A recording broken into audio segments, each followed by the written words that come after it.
Welcome to our week 3 of class. As you guys already know, my name is Professor Hertak, and I am very excited about this week's assignment. This week we're going to create a schedule, right? But before I start giving you some pointers about our week 3 assignment, I would like to go over a few things that we learned during our week 2 of class. So first thing that we learned is the difference between a prop and a set dressing, right? So a prop is something that you're gonna hold or carry with your hands, okay? To better give you an example about this, I'm gonna use a few props that I have here handy. Okay, so this is a prop. A prop is something that you can use with your hands as part of the performance of a movie, as part of the performance of a scene in a movie, okay? So this is an example of a prop. Another example of a prop is the use of a cell phone. You're using it with your hands, you can carry with your hands, you can hold it with your hands. This is a prop. Another good example of a prop is a cup of coffee, right? If you're drinking that, if your actor or actress is gonna drink, is gonna hold that cup of coffee in their hands, this is considered a prop. Okay, with those examples, I hope that you better understand what is the meaning of a prop. Now, what is a set dressing? A set dressing is an item, an object, or many objects that you use to decor a location. Okay, so a good example of a set dressing is think about all of the items that you use to decor, that the filmmakers use to decor a set. A good example that I have in my mind right now is the bedroom of Elle Woods in the movie Legally Blonde. Everything around Elle Woods, and based in her character, everything in her bedroom is pink, Think about the pink walls, all of the pink decorations that she has on the wall, on the desktop, the colorful and pink bed covers. So all of the things that you use to communicate more information about your character or your characters is going to help to design the set for that specific scene of that specific film project. Okay, so the next thing that I want to cover in this video is the importance of the eighth of a page. I know that some of you struggle with the eighth of a page, but in reality it's something that with practice you're gonna learn and you're gonna grasp it. So to define the eighth of a page, the best definition of this exercise is to understand that we must do this to know how long it's going to take each scene on screen time. So for example, if we have, and I'm going to exaggerate in this example, let's say that you guys are going to work in a feature film and there's one scene that could take up to 20 minutes. Those are 20 pages of a script. A good 20 minutes of a movie. That means that you need to use that information to schedule accordingly the location of that scene, because it's gonna take 20 minutes of the movie. That means that you probably need a full day, right, in that location to record that specific scene, that last 20 minutes on the screen time. So this is the benefit of using the eighth of a page.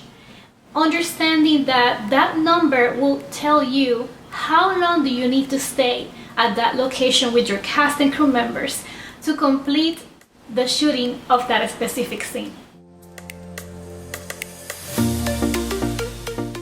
Okay, production notes.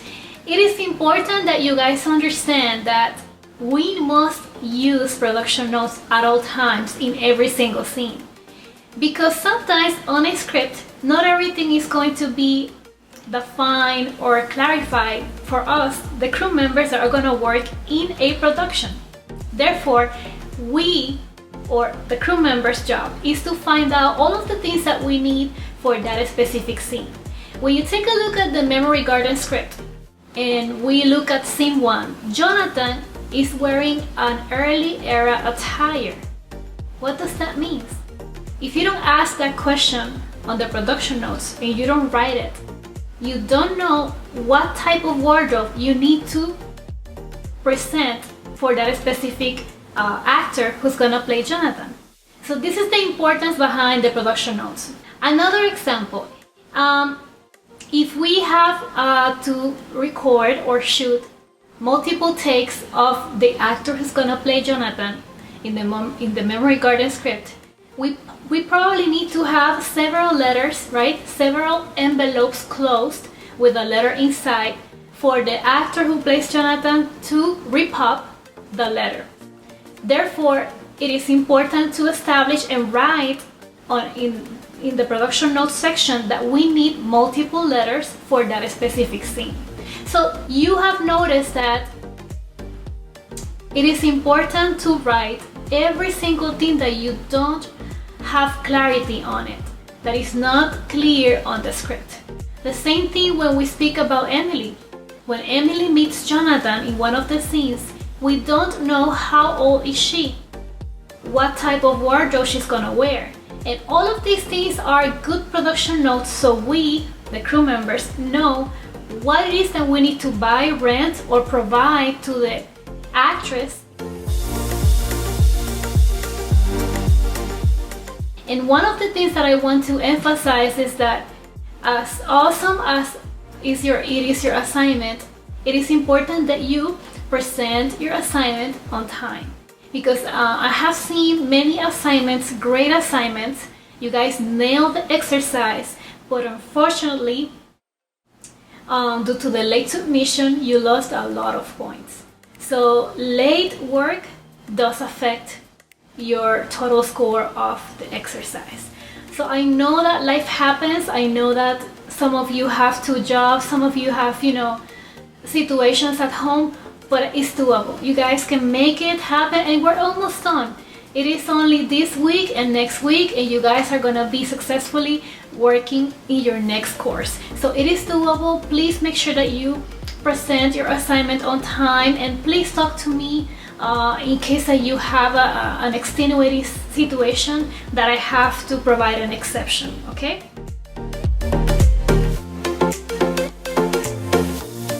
Okay guys, so another interesting thing that I want to mention is that when you guys were working on the script breakdown, and the script breakdown is actually on the script breakdown sheet, some of you were very precise on the description. It is important to understand that we're gonna use the script breakdown sheet in the next assignment during our scheduled assignment. Therefore, all the information that you're going to use on the description is gonna be something that you're gonna copy and paste and insert that information into Movie Magic Scheduling.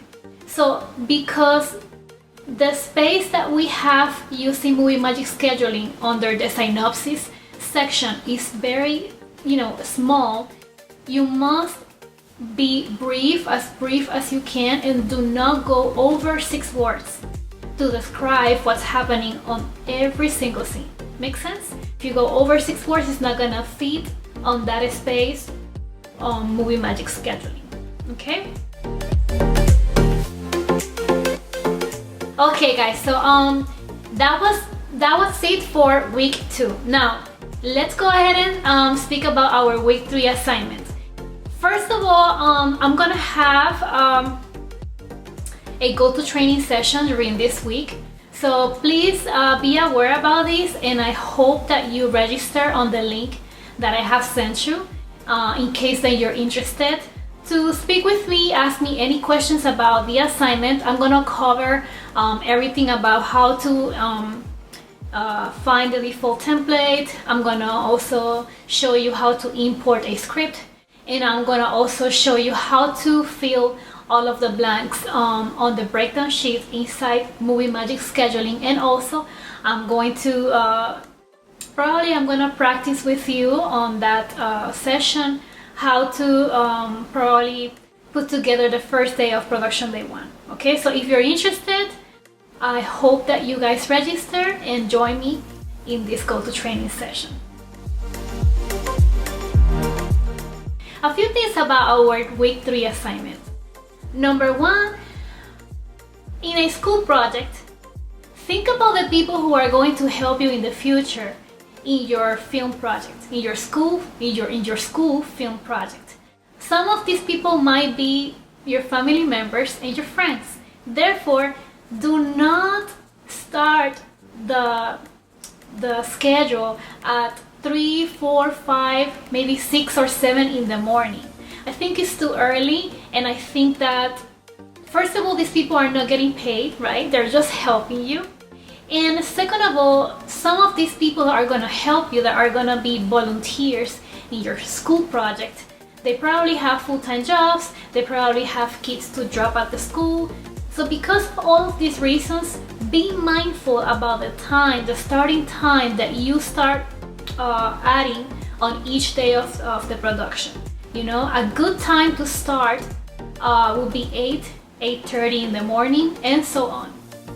With this said, I am not asking you to start any of the production days at 1 p.m., 3 p.m., 5 p.m., right? So let's try to balance all of the hours that we have available during each day. And let's be mindful about the people who are going to work for free, and they're gonna help us in our film project, okay? Another reminder that I just speak about a few minutes ago, under the synopsis, make sure that you do not go over 6 words. Again, when you look at the schedule, it's not gonna show all the information, all of the description of that specific scene. So please do not go over 6 words for that reason. So as you guys know, we have a 12 hours that we can use to work every single day of production. That doesn't mean that you're gonna use exactly the 12 hours. You can be flexible. You can set one day 8 hours. You can also set the second day of production. You know, you can work for 10 hours. And on the third week and on the third day, you can work for 12 hours. The reason why I have to mention this is because you want the people to feel comfortable working with you. You want them to have enough time to go back home, you know, have some rest, eat something, spend time with their family. Even though this is a small project and it's gonna be a 3, 4, 5 days, job, you wanna make sure that your cast and crew members can go back home and they can rest, okay? Do not try to save money having your cast and crew members working for 12 hours or 20 hours so they can have the rest of the week off. It doesn't work that way, you know. Remember that you're working with human beings and they need, to have some time, for themselves, for their families, and you also have to take into consideration the time that it's gonna take for the cast and crew members to leave the set and be stuck in traffic for a few minutes or hours to go back home. So this is part of the logistics that you have to think. You're gonna start now thinking as a producer, and when you become a good producer, you're gonna think about all of these details, okay? So I just giving you the hint, okay, for you to know and take into consideration for your next assignment.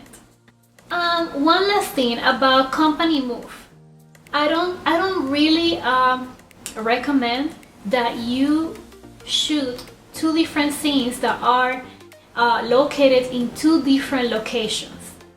Therefore, be mindful about that.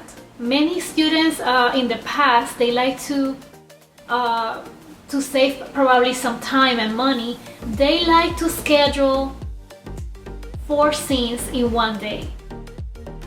It's gonna rush.